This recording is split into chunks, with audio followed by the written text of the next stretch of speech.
Hello everyone, and you're very welcome to today's webinar on formative assessment and tracking for the digital T-levels, specifically for the digital business services T-level and the digital support services T-level.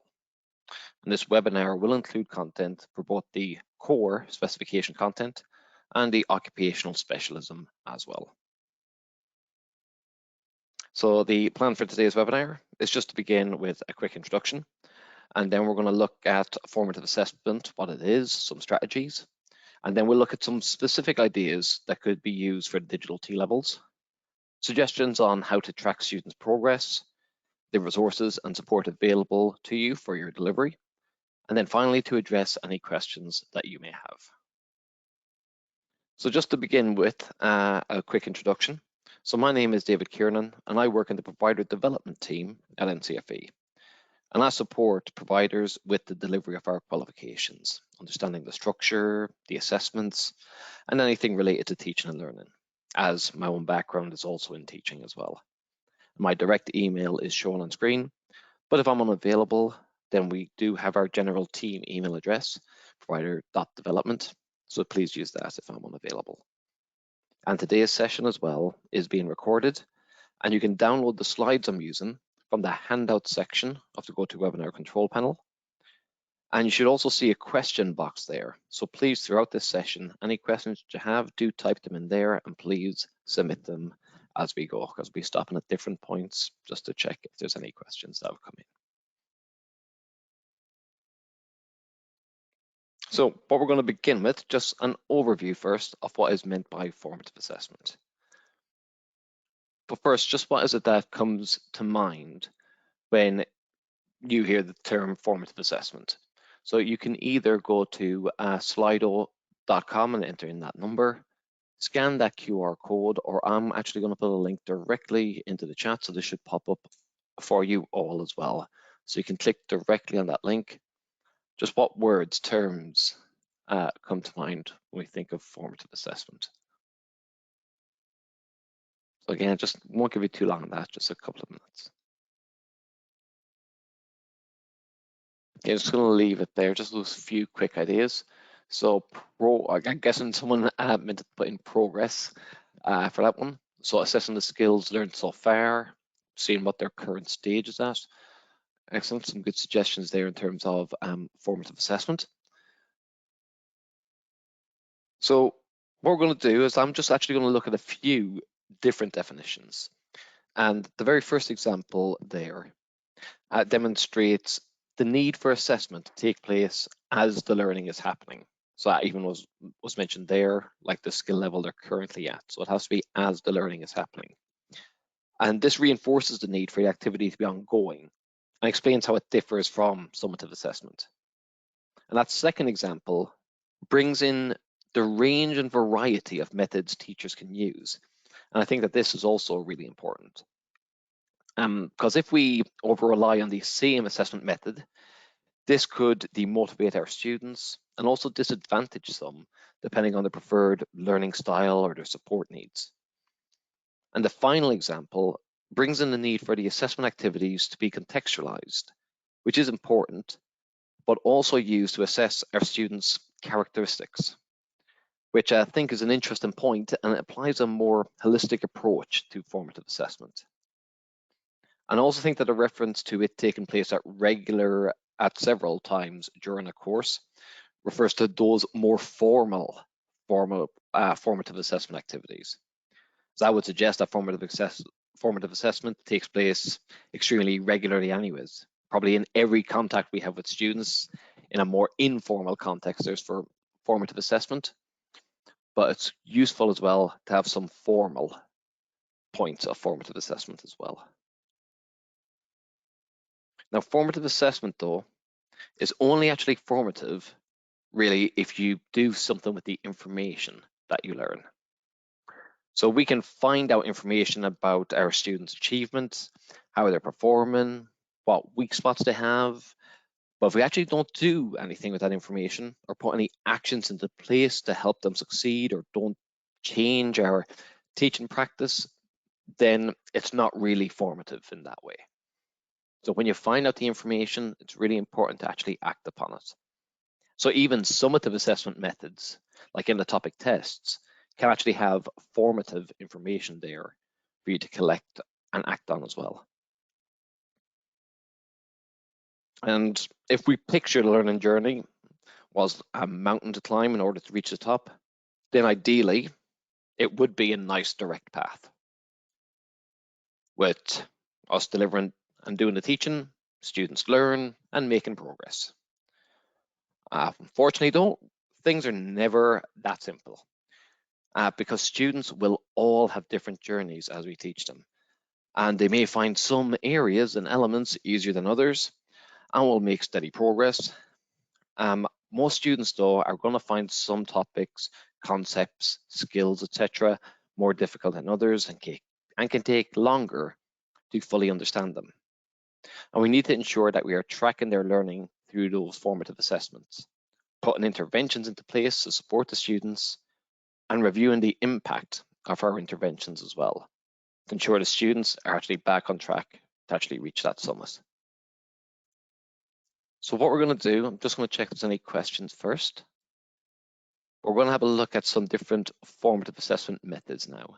So just some quick overviews of ones, and then we'll look at more specific ones for the digital T-levels.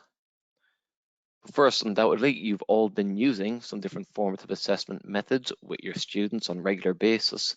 So what methods is it that you do currently use? So again, you can either scan the QR code, go to slido.com, or also just into the chat now, you all should hopefully be able to click on the. We're just going to have a look at a few of the suggestions that have come in. We still got people typing, fantastic. So we can see Kahoot, Microsoft, and Forms. Of course, it's Google Forms, Microsoft Forms, and so on. Absolutely, quite a useful one. Mentometer. I'm assuming you're not referring to the Mint. I know a Mentimeter. I'm assuming it might be what was meant there. So topic assignments, exam questions, question and answer, scenarios. Excellent. Yep, fantastic suggestions. And all very valid, very useful formative assessment methods. So I'm just going to run through a few different ones as well. And I'm not going to highlight all of these because there is so many different aspects that can be done. So I'm just going to talk about just a few little ones, and I'll pull out a few more specific for the digital T-levels. So obviously tests and exam style questions, they are definitely an obvious ones. And make sure you're accessing the sample materials and past assessment materials to use with your students as well. But even having students be encouraged to write their own questions and mark themes instead of the teacher as well. And then having some peer marking and self-assessment activities to help reinforce that knowledge.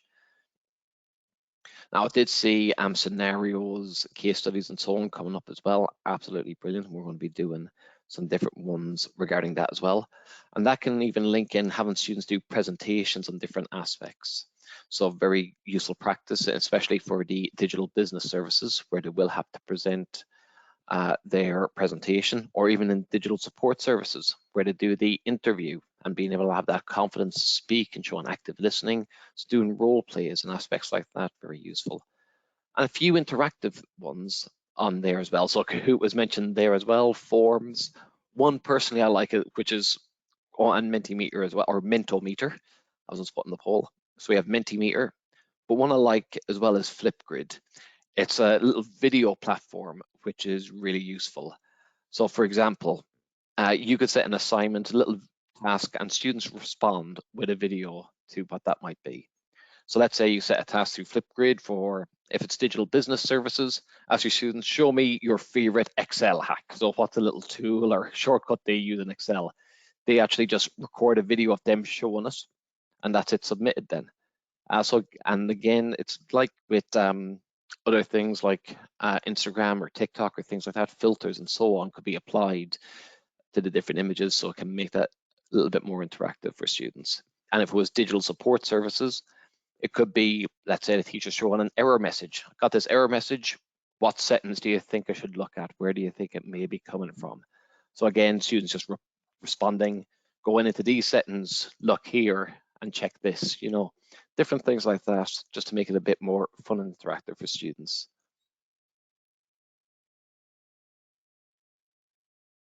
Now, the other thing, just going to briefly explore, is the difference between feedback and feed forward.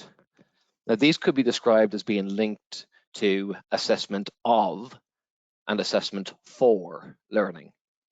And it's useful to consider the difference when choosing, developing, and using different formative assessment activities. So feedback relates to what's being achieved at a specific point or via a particular assessment activity. So confirmation for the student of the knowledge, skills, competencies, etc., that have been demonstrated. Whereas feed forward definitely focuses on the next steps, specifically what the student needs to do to develop and progress. So what they need to do to help them to continue to improve and develop their skills, knowledge, and understanding moving forward. Now, you may have heard of Jeff Petty and Dylan Willems, two educationalists, and I'm going to mention a few things that they've talked about in terms of formative assessment. And if you're looking to develop or improve your assessment practice, they suggest that trying out new approaches is the only way you'll improve. And Petty makes reference to best practice. And if you haven't already listened to Dylan Willems' ideas and experiences, he makes some really interesting points related to how formative assessment practices can have a positive impact on the learning experience, engagement, progress, and motivation of students. And we'll summarize some of these ideas just quickly, and one of them just being traffic lights. And these could be cards, images, or even different colored cups that the students use. Let's say red, amber, and green, just for the simple colors. And then as the lesson progresses, each student shows the level of understanding by displaying the appropriate color on top of the desk in front of them. So red, don't really understand what's going on. Amber, sort of get it, not very confident, few questions. Or green, I understand it well, could even explain it to others.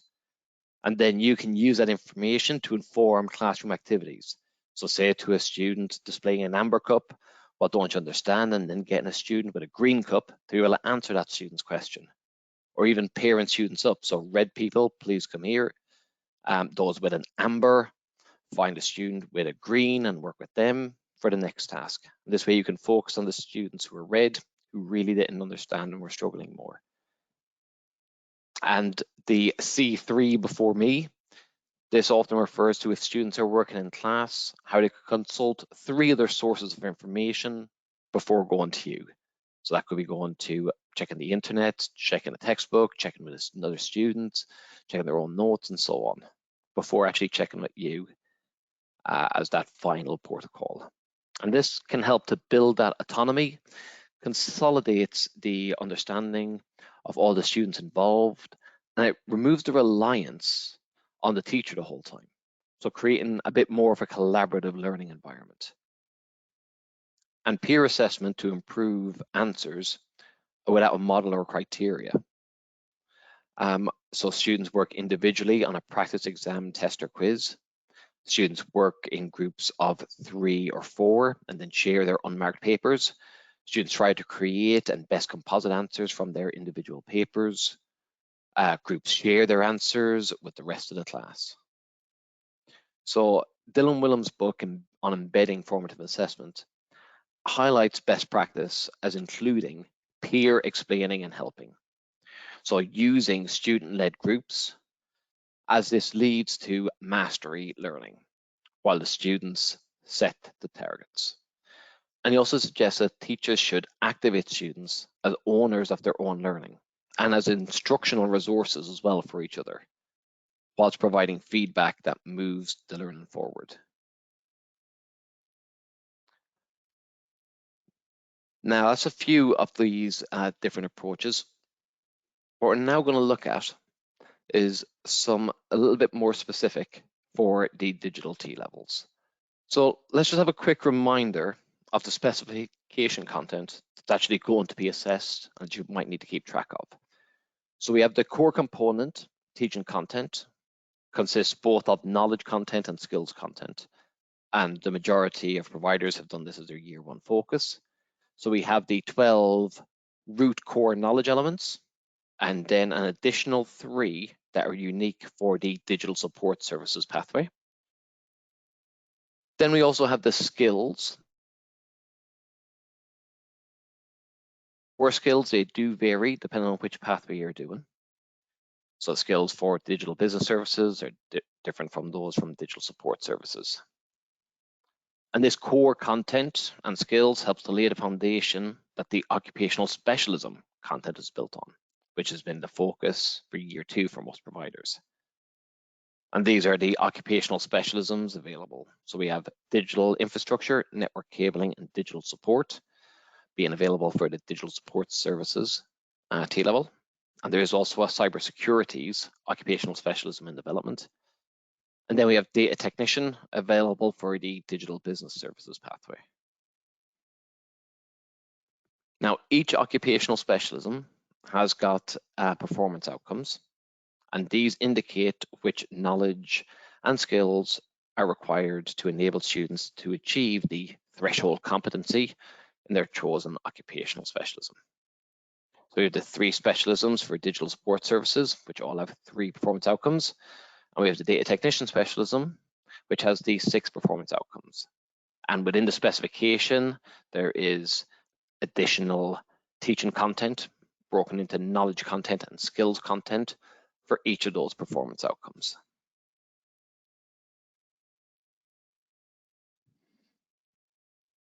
Now, before we look at just developing some different formative assessment activities, do remember that digital business services and digital support services share the very same 12 root core elements, and they both assess the same assessment objectives, being able to demonstrate knowledge, apply knowledge, and analyze and evaluate. So you could use digital business exam questions, or DBS, digital business services exam questions, with your digital support, or DSS students, and vice versa. So essentially doubling the number of assessment questions you have for your students. Now for digital support services though, section A of paper B, that's that unique pathway content relevant only to digital support services. So that section wouldn't be relevant for anyone doing digital business services, but that would be the only section that wouldn't be as relevant. Now, one thing for just some more quick recall and the demonstration of knowledge, that sort of AO1, Assessment Objective 1 knowledge, you can use the specification to try and develop different questions. In most cases, the bold statement on the specification can be reworded into a question, and then the sub-bullet points being the expected answers. And this could be quite useful for like those Kahoot quizzes and forms, which could even be auto-marked. And because this is actually quite a quick assessment method, it would be worth doing this regularly during the year. And this way, students will be doing that active recall and spaced repetition, which are the 2 most effective learning strategies. Or at the end of the lesson, having students coming up with their own questions or flashcards to hand at the end. Then after a few weeks, grab a relevant set and test the students. Or it might be better to have students record and submit their questions digitally in some way, and that way you can have a shareable bank of questions. But these little aspects of formative assessment, and you can even pre-warn students.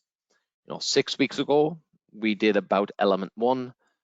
I'm going to be picking some quick questions. We're going to test you at the start of the next lesson. So no harm in that as well, but these very quick, easy form of formative assessment. Now, the use of case studies, which was mentioned as well when we were doing that little word cloud, is also very useful to help contextualize the learning and give the students the opportunity to apply knowledge to industry examples and practices. Now, this is just a very simple example I've come up with for that same bit of the specification. So here we have a case regarding an individual who's recently come into a large amount of money on a lottery win. And they've always been a philanthropist at heart and wants to use this money to help as many different causes as possible. And this can be an example of students having to apply their knowledge and suggest some possible organizations to create. So this could be maybe to set up a private energy supplier focusing on renewable energy. And then it could use any ongoing profits they make for good causes. Or just, instead of that, just sell the electricity at cost, so without making a profit.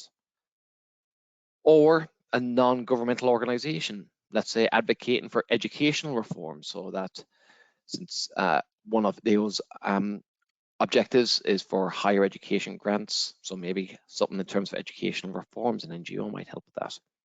A mental health support charity, or a not-for-profit with safe spaces for homeless people to be able to sleep, or even various combinations of the above, of course, students might come up with. And it can include advantages and disadvantages as well, so it can be left quite open. For example, a charity, good positive for that, tax exemptions. But this also means there might be more certain rules or regulations to follow, so they may not be able to support as many causes as a result. So that little example there, just of a case study, if you come across a part in the specification where there's options or a comparison could be done, you might be able to change these into little aspects like this.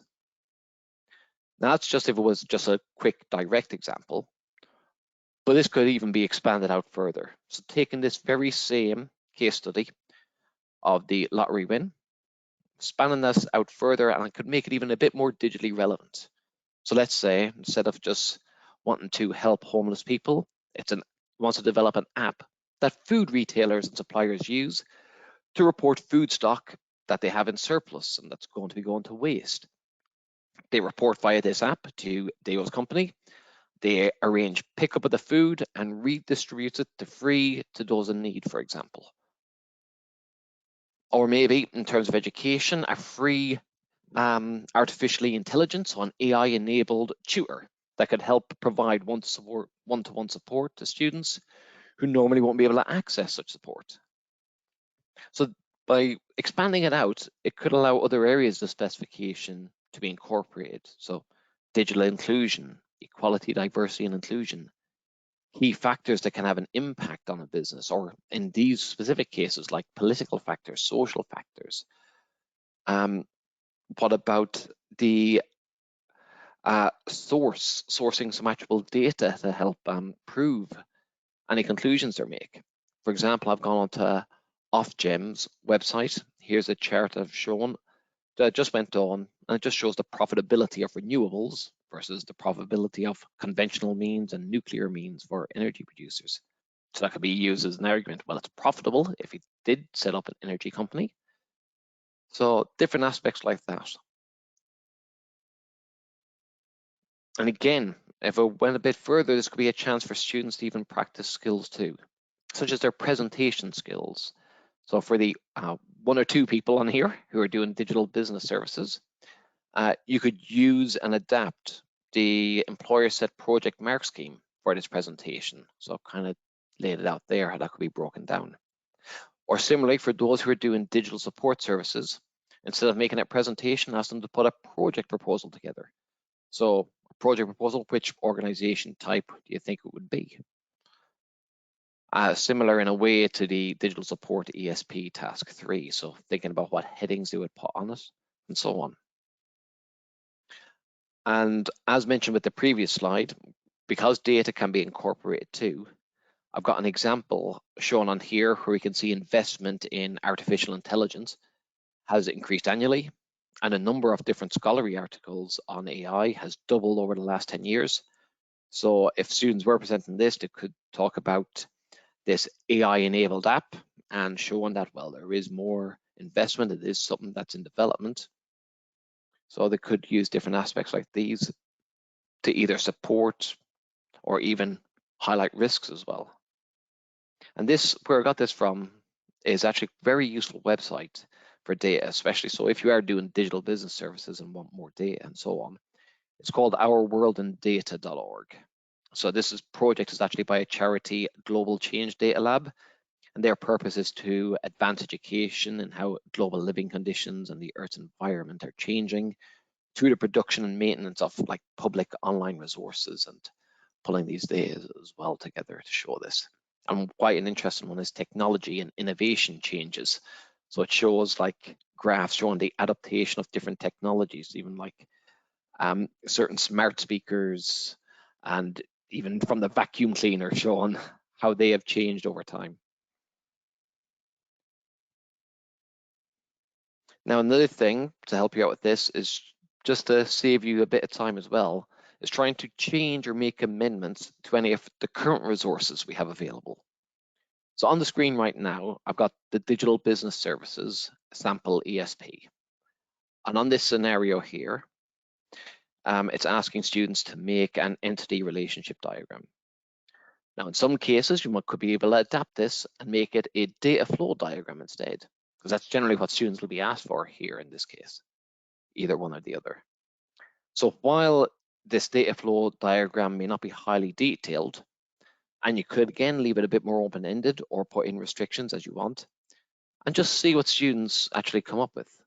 So for example, if I was thinking about this one, and I know they want to increase sales through both customer engagement and retention.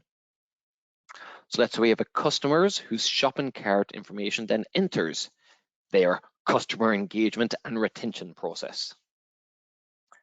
And the product in the cart then might be checked against sales data to see if that product is usually bought along with any other products, which could then lead to them making a recommendation to the customer. So that's just a quick example, but it could again be built upon finance departments, inventory management, etc., and even other recommendations instead, such as discount codes for new customers, so having to capture if it's a new customer information, sending vouchers to customers who've not shopped in a certain period of time, etc. And for digital support services, same sort of approach can be taken as well. So here I've got the digital support employer step project, where students need to identify the cause of a fault. So all we could do here is just try to keep changing the nature of the fault, but just keeping the rest the same. Now, this is actually a good opportunity for students to demonstrate here some knowledge too, by sharing maybe the faults they've discovered, if they've been on placement, or trying to actually create one of their own. And you could even make it a bit more of a competition actually for students to design a fault, and whichever student's fault takes the longest amount of time to solve is actually going to be the winner. Or even, if some teachers feel up to this, it might even be a teacher versus student. So this is where a colleague in your department, or even other students, they designed a fault, and you have to go head to head with one of your students to try and see who can resolve it and find the issue first. But all of this time, you'll be seeing what sort of steps are they taking, what sort of troubleshooting frameworks are they thinking about, like the 5 whys when they're thinking about how to solve this problem or so on. So you'll be able to think about and actually assess and find out aspects like that about the students. And Dr. David Newland, he is from the Western Sydney University, has actually performed research around using exemplars as well. He found that students actually want exemplars and they do find them useful. And if learners do a piece of work, they often have to wait for it to be marked and then feedback given, whereas exemplars can help them identify their own weaknesses. And they lead to an improvement in student performance as well. And exemplars can help to make the criteria and standards very transparent, makes it more tangible to the learners as it's set in context. Of course, the drawbacks are they could lead to a lack of creativity or plagiarisms from students. And again, it can be a bit time consuming to produce as well. So you may find it useful using the sample papers and the mark schemes, and in particular, the indicative content that could be used as a guide for the production of some questions with model answers. Or again, having students create their own model answers, which are then swapped and maybe peer assessed. And we have produced some exemplification material for the occupational specialism synoptic assignments. But some of those, even if you're in your year 1 delivery, you could actually use them with those students now. So for example, the data technician occupational specialism, that's got more examples of data and analysis at pass and distinction examples. So that could be useful as well in terms of the ESP.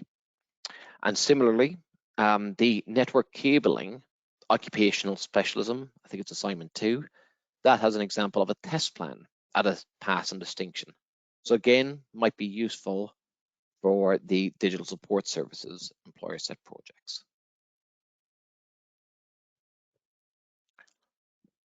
Well, that's just a few ideas in terms of what could be done from me, but what I would like to do actually, and I want to be able to discuss these, share ideas and so on, is what comes to your mind? Is there any, if you were doing case study scenarios and situations like that, is there anything that you've been using that you've come to find, or any websites, resources that you found that are really useful for these? Any activities, even if it's quick snapshots, that you use that students find interesting? Or anything that they're really engaged with, or anything that you're even going to try out with your students. So hopefully you should be able to see when you either scan the QR code or click on the link directly in the chat, you should hopefully get this Jamboard. Okay, I'll just have a quick look at some of the ideas that have come in.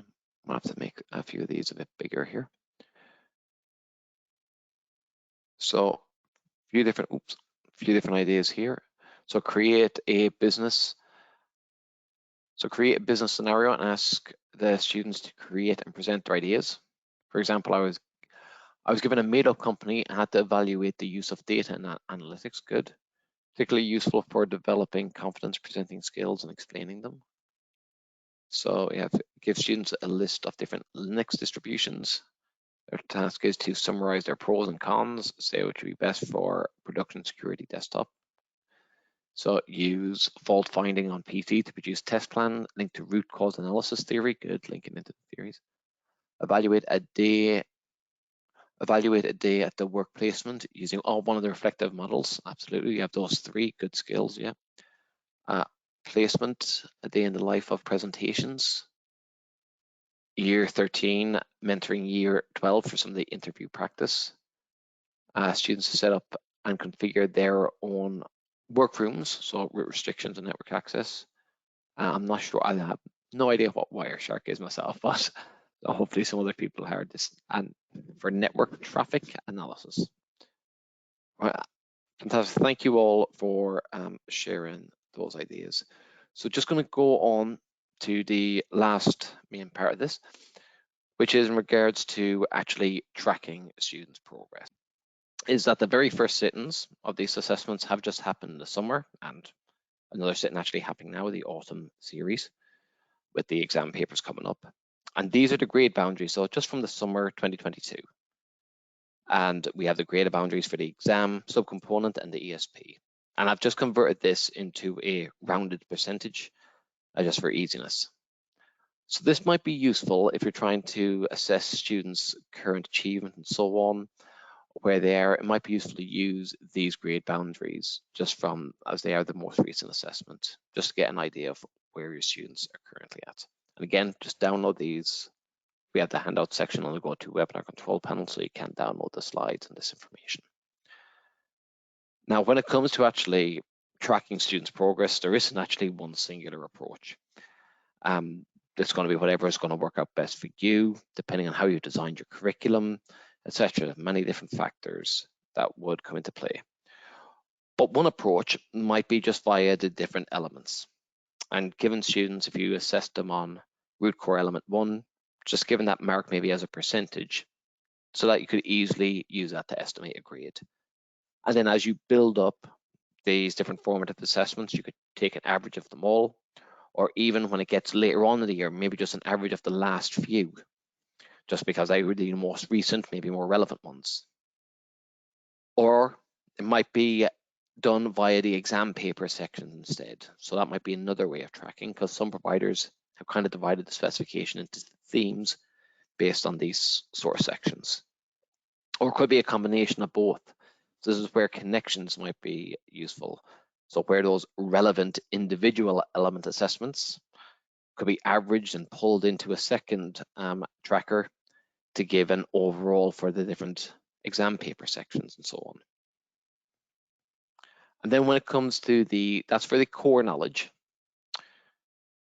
And again, when it comes to the skills, no one set approach as to how you may want to do this.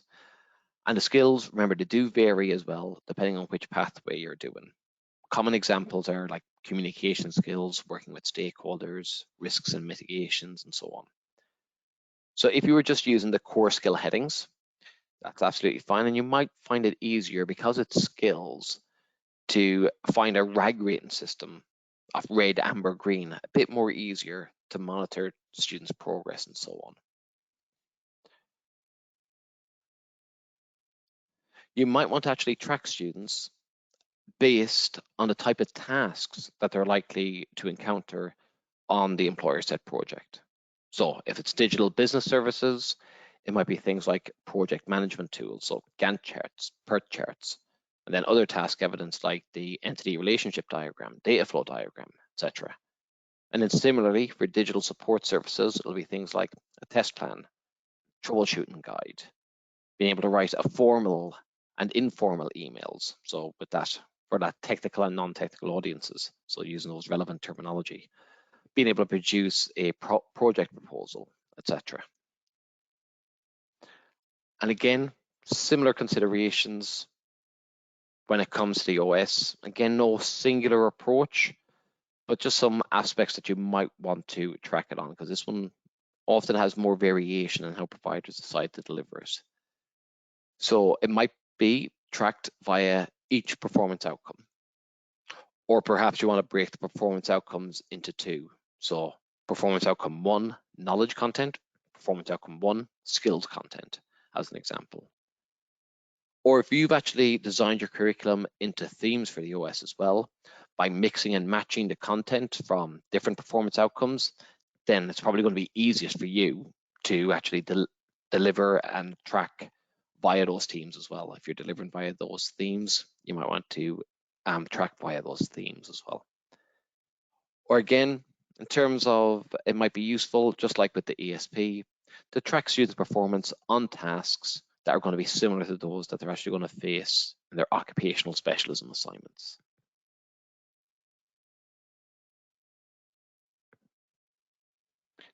Now, the specification does contain core grade descriptors as well. So this is for the core components. So for an A grade student and an E grade student, there's some grade descriptors.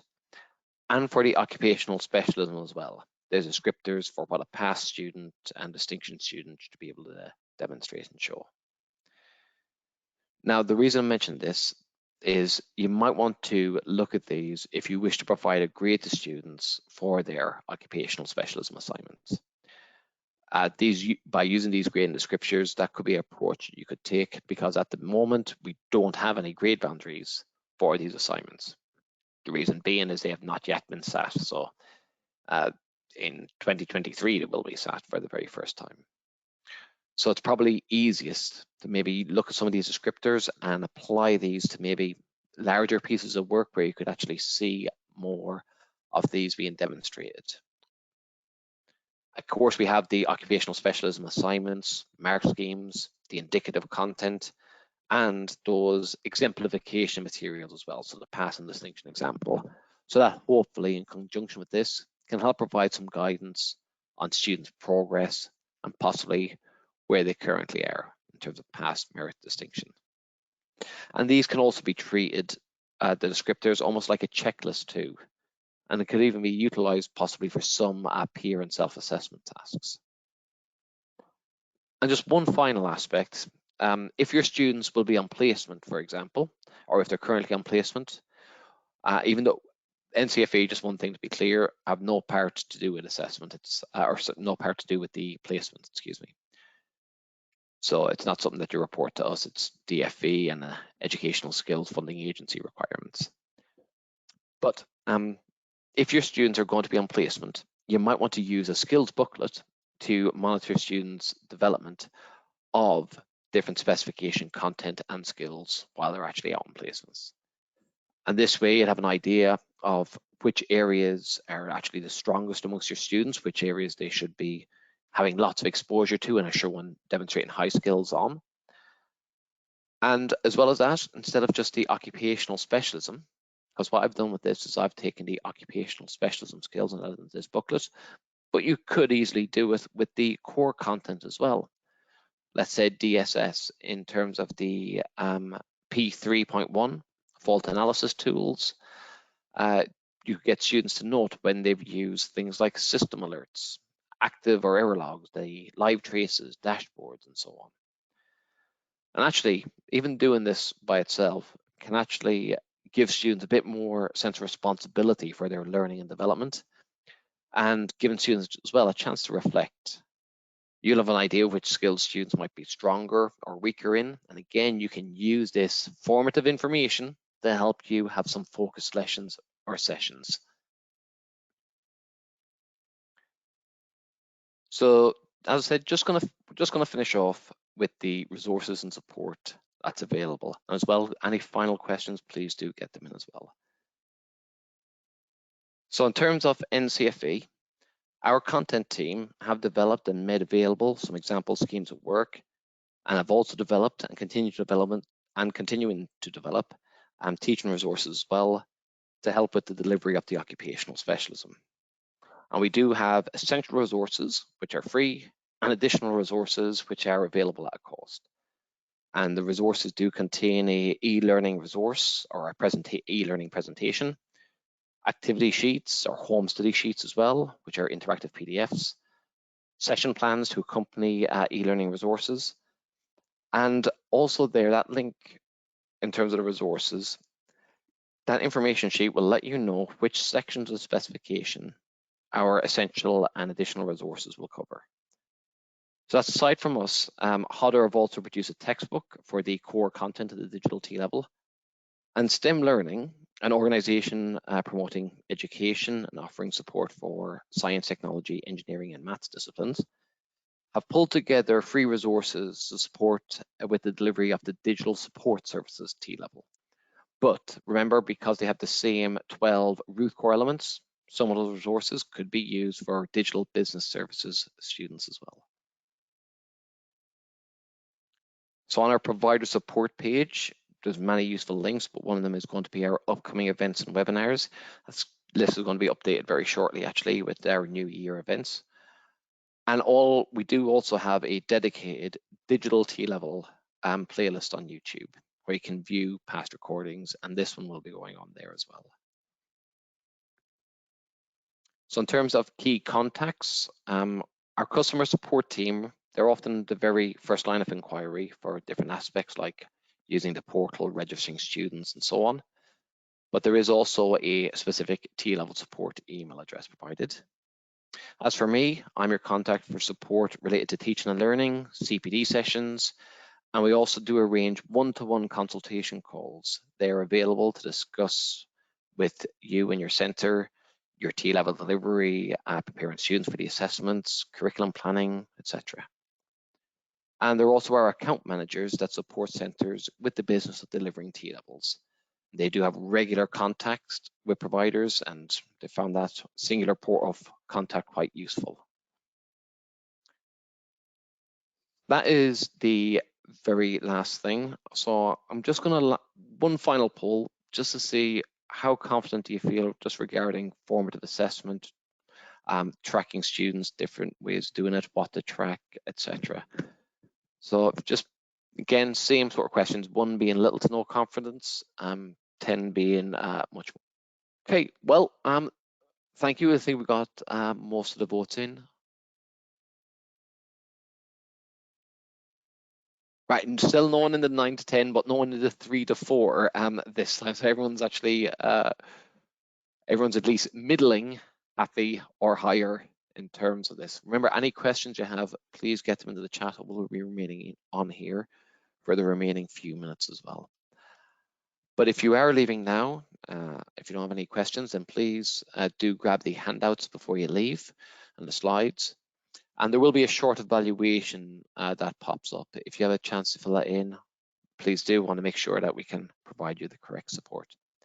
And if you are leaving now, then from everyone here at NCFE, we would like to wish you a very safe and successful year.